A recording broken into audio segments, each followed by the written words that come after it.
نحمدہ و نصلی علی رسولہ الکریم۔ ناظرین محترم، محرم کی تاریخی حیثیت کیا ہے؟ اس سلسلے میں اگر یہ کہا جائے کہ حقیقت خرافات میں کھو گئی اور یہ امت روایات میں کھو گئی تو یہ بات اپنی جگہ بالکل درست ہے۔ اگر ہمارے ہاں ایک عام آدمی سے یہ پوچھا جائے، دریافت کیا جائے کہ آپ محرم کے بارے میں کیا جانتے ہیں یا محرم کی دین کے اندر کیا اہمیت ہے، تو وہ یہی کہے گا کہ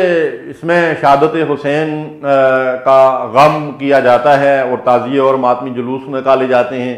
اور یزید پر لعن طعن کیا جاتا ہے، شہدائے کربلا کو ایصال ثواب کے لیے جو میٹھے پانی کی سبیلیں اور میٹھے چاول اور دیگیں پکا کر تقسیم کیے جاتے ہیں، اور سوگ اور ماتم جو ہے وہ سرکاری سرپرستی میں ہوتا ہے، اور حکومت کے ذرائع ابلاغ جو ہے وہ مرثیے گاتے اور من گڑت قصے اور کہانیاں جو ہے وہ بیان کرتے ہیں۔ تو یہی محرم کی پہچان بن کر رہ گئی ہے، جبکہ محرم کی حقیقی پہچان یہ نہیں ہے، بلکہ یہ مہینہ غم اور سوگ کا مہینہ ہونے کے بجائے یہ خوشیوں اور مسرتوں کا مہینہ ہے، اور اسلامی تاریخ کا عظیم الشان، قابل فخر اور حق کے غلبے اور باطل کے سرنگو ہونے والا مہینہ ہے۔ یہ مہینہ مسلمانوں کے لیے فتح و نصرت کی نوید سنانے والا مہینہ ہے۔ مثلاً آپ دیکھیں تاریخ کے آئینے میں اگر اس مہینے کے بارے میں، تو سب سے پہلی بات یہ ہے کہ مسند احمد میں امام احمد بن حنبل نے اس حدیث کو روایت کیا ہے کہ سیدنا نوح علیہ السلام نے اپنی دعوت کے نتیجے میں 950 سال جو محنت کی، اس کے نتیجے میں جو لوگ مسلمان ہوئے ان کو اللہ کے حکم سے اس کشتی میں سوار کیا جس کو سفینہ نوح کہا جاتا ہے۔ اللہ تعالیٰ نے جو عذاب اس قوم کے اوپر نازل کیا، اور اس وقت کی معلوم دنیا پوری کی پوری جو ہے وہ پانی کے اندر جب وہ ڈوب گئی، طوفان نوح آیا، اوپر سے موسلادھار بارشیں ہوئیں اور نیچے سے زمین نے پانی اگلنا شروع کر دیا۔ لیکن اس مصیبت سے بچنے والے وہ لوگ تھے جو اس کشتی کے اندر سوار تھے۔ اللہ تعالیٰ نے اس کشتی کو اپنے فضل سے جودی پہاڑ پر پہنچا دیا۔ امام احمد بن حنبل رحمۃ اللہ علیہ نے اس حدیث کو روایت کیا ہے کہ وہ یوم عاشورہ کا دن تھا، محرم کا مہینہ تھا، اس لیے سیدنا نوح علیہ السلام جو ہے شکرانے کے طور پر یوم عاشورہ کا روزہ رکھا کرتے تھے۔ یہ عظیم تاریخی جو ہے وہ واقعہ ہے جس میں ہم یہ دیکھتے ہیں کہ الحمدللہ اللہ کے ایک پیغمبر کو جو ہے وہ فاسق اور فاجر لوگوں پر اور کافر اور مشرک لوگوں کے اوپر فتح و نصرت اللہ کی طرف سے حاصل ہوتی ہے، اور وہیں سے پھر انسانوں کی جو ہے وہ نسل آگے چلتی ہے۔ جو لوگ کشتی میں سوار تھے انہی کے ذریعے سے اللہ تعالیٰ نے آگے دوسری جو ہے وہ نسل چلائی، اس لیے سیدنا نوح علیہ السلام کو آدم ثانی بھی کہا جاتا ہے۔ دوسری جو فتح و نصرت کی میں نے آپ سے بات کی ہے وہ سیدنا موسیٰ علیہ السلام، اللہ کے جلیل القدر پیغمبر کلیم اللہ ہے۔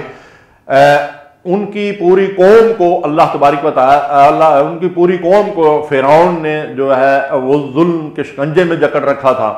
اور ان کے اوپر جو ہے وہ ستم کے پہاڑ توڑ رہا تھا۔ اللہ تبارک و تعالیٰ نے سیدنا موسیٰ علیہ السلام کی قیادت میں بنی اسرائیل کو جو نجات دی وہ محرم ہی کا مہینہ تھا، بلکہ یوم عاشورہ کا دن تھا، یعنی 10 محرم کا دن تھا، اور سیدنا موسیٰ علیہ السلام اس خوشی میں یوم تشکر کے طور پر اسے مناتے تھے اور 10 محرم کو روزہ رکھا کرتے تھے۔ حافظ ابن حجر فتح الباری میں جو صحیح بخاری کی سب سے معروف شرح ہے، اس میں لکھتے ہیں کہ بنی اسرائیل اس میں مختلف ہو گئے تھے اور اختلاف کرتے تھے، اور اختلاف ان کا یہ تھا کہ بعض یوم عاشورہ کا روزہ رکھتے تھے اور بعض جو ہے یوم عاشورہ کو عید کے طور پر مناتے تھے، اور ان کی خواتین جو ہے وہ بناؤ سنگار کرتی تھیں اور خوشی کا اظہار کرتی تھیں کہ یہ ہمارے لیے یوم عید ہے۔ بہرحال یہ تو بنی اسرائیل کا اختلاف تھا، لیکن یہ بات متفق علیہ ہے کہ وہ جو خوشی مناتے تھے یا روزہ رکھتے تھے اس کی وجہ یہ تھی کہ 10 محرم یوم عاشورہ کو بنی اسرائیل کو موسیٰ علیہ السلام کی قیادت میں فرعون کے مظالم سے نجات ملی تھی۔ اگر ہم اپنے اسلامی کیلنڈر کے حوالے سے دیکھیں تو حضرت عمر رضی اللہ تعالیٰ عنہ کے دور تک مسلمانوں کا کوئی باقاعدہ جو ہے وہ کیلنڈر نہیں تھا۔ حضرت عمر رضی اللہ تعالیٰ عنہ نے مسلمانوں کی مشاورت طلب کی اور اہل رائے لوگوں کو جمع کیا، اور اس کے بعد مختلف آراء آنے کے بعد جس چیز پہ اتفاق ہوا وہ یہ تھا کہ مسلمانوں کا کیلنڈر جو ہے نبی کریم صلی اللہ علیہ وسلم کے واقعہ ہجرت سے شروع ہونا چاہیے اور اس کی ابتدا محرم کے مہینے سے ہو۔ تو اس طریقے سے ہمارے لیے بھی مسلمانوں کے لیے بھی یہ انتہائی خوشی اور مسرت کا موقع ہے، اس لیے کہ ہجرت کا واقعہ وہ عظیم الشان واقعہ ہے کہ جس میں بظاہر تو یہ نظر آتا ہے کہ لوگوں کو مکے سے نکال دیا گیا، خود اللہ کے رسول صلی اللہ علیہ وسلم بھی مکہ چھوڑنے اور گھر بار چھوڑنے پر مجبور ہوئے، لیکن حقیقت یہ ہے کہ فتح و نصرت کے سارے دروازے ہجرت کے ذریعے سے کھلے۔ مسلمان مدینہ پہنچے، وہاں اسلامی ریاست قائم ہوئی، اور اس کے بعد یہی مسلمان مکے میں واپس فاتحانہ داخل ہوئے، اور رسول اللہ صلی اللہ علیہ وسلم کی حیات مبارکہ میں ہی جزیرۃ العرب کے اندر اسلام جو ہے وہ ایک غالب قوت بن گیا۔ تو محرم کی حیثیت کا تعین تو تاریخی لحاظ سے ہو گیا کہ رسول اللہ صلی اللہ علیہ وسلم کے دور میں یہ بات جو ہے واضح ہو چکی تھی کہ یہ وہ تاریخی مہینہ ہے جس کو اللہ تبارک و تعالیٰ نے حرمت کا مقام دیا ہے، اور نبی صلی اللہ علیہ وسلم نے اس کو شہر اللہ المحرم کہا ہے۔ اور یہ دو بڑے عظیم واقعات، اور اس کے بعد ہماری تاریخ کا یہ واقعہ کہ ہمارا کیلنڈر ہی جو ہے وہ ہجرت کے واقعے سے شروع ہوتا ہے، اور محرم جو ہے وہ اس کا پہلا مہینہ ہے۔ اور مسلمانوں کے کیلنڈر کی خوبی یہ ہے کہ اس کا حساب کتاب جو ہے وہ چاند کے گھٹنے اور بڑھنے کے لحاظ سے جو ہے وہ طے کیا جاتا ہے، جبکہ عیسوی حساب جو ہے اس لحاظ سے جو ہے وہ ہر سال ایک ہی موسم میں جو ہے وہ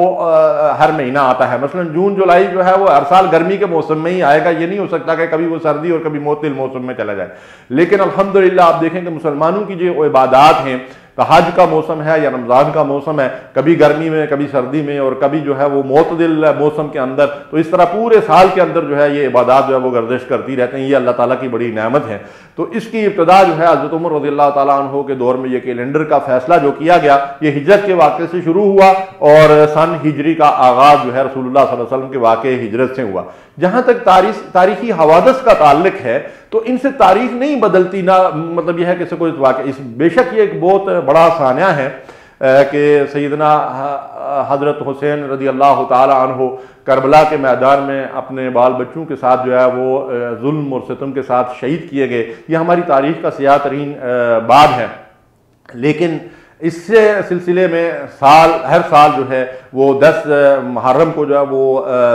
تعزیے نکالنا اور ماتمی جلوس نکالنا اور سوگ منانا اور حکومتی ذرائع ابلاغ کے ذریعے سے سوگ منانا، اس کی کوئی شرعی حیثیت نہیں ہے۔ یہ بہت بڑا ظلم ہے، یہ بہت بڑا گناہ ہے، اس سے ہمیں اپنے آپ کو بچانا چاہیے۔ نبی کریم صلی اللہ علیہ وسلم کے دور میں ایسے بہت سارے حادثے ہوئے، آج ان سے واقف نہیں ہیں۔ رسول اللہ صلی اللہ علیہ وسلم نے ایک تبلیغی وفد بھیجا، اور جن قبائل نے کے ذریعے رسول اللہ صلی اللہ علیہ وسلم نے وہ تبلیغی وفد بھیجا تھا، انہوں نے دھوکہ دے کر ان کو جو ہے وہ ناحق قتل کر دیا، شہید کر دیا۔ 6 یا 10 لوگوں کا یہ تبلیغی وفد تھا۔ اس کے بعد ایک دوسرا وفد جس میں 70 افراد جلیل القدر صحابہ کرام اس کے اندر جو ہے وہ شریک تھے، اور رسول اللہ صلی اللہ علیہ وسلم ان لوگوں کے لیے جنہوں نے ان کو دھوکہ دے کر شہید کر دیا تھا 1 مہینہ تک قنوت نازلہ پڑھتے رہے اور ان کے لیے دعا کرتے رہے۔ لیکن نبی کریم صلی اللہ علیہ وسلم نے ہمیں یہ نہیں بتایا کہ ہر سال ان کا سوگ منایا جائے اور ہر سال اس تاریخ میں جو ہے وہ ماتم کیے جائیں، بلکہ ہماری تاریخ کا آپ دیکھیں کہ بڑا المیہ یہ ہے کہ حضرت عمر فاروق رضی اللہ تعالی عنہ کو 1 محرم کو جو ہے وہ شہید کیا گیا، اور انتہائی ظالمانہ طریقے سے نماز کی حالت میں شہید کیا گیا۔ لیکن امت مسلمہ میں ہمیں کہیں نظر نہیں آتا کہ ہم ہر سال جو ہے وہ اس کو سوگتا دن مناتے ہوں۔ حضرت عثمان غنی رضی اللہ تعالیٰ عنہ ذو النورین ہونے کا مطلب یہ ہے کہ ان کو اعزاز حاصل ہے۔ 18 ذی الحجہ کو انتہائی ظلم اور زیادتی کے ساتھ باغیوں نے ان کو شہید کر دیا، کئی دن تک ان کے گھر پانی جو ہے وہ ان کو بند کر دیا گیا، اور اس ظالمانہ طریقے سے ان کو شہید کیا گیا کہ پھر چھپا کر ان کی میت کو جو ہے ان کے جنازے کو کہیں دفن کر دیا گیا، کہ ظالم یہ چاہتے تھے کہ ان کے جنازے کی بھی بے حرمتی کی جائے۔ لیکن یہ ہے کہ آج ہم اہل سنت والجماعت میں بہت بڑی کثیر تعداد ایسی ہے جن کو معلوم ہی نہیں کہ حضرت عثمان رضی اللہ تعالیٰ عنہ کب شہید ہوئے تھے۔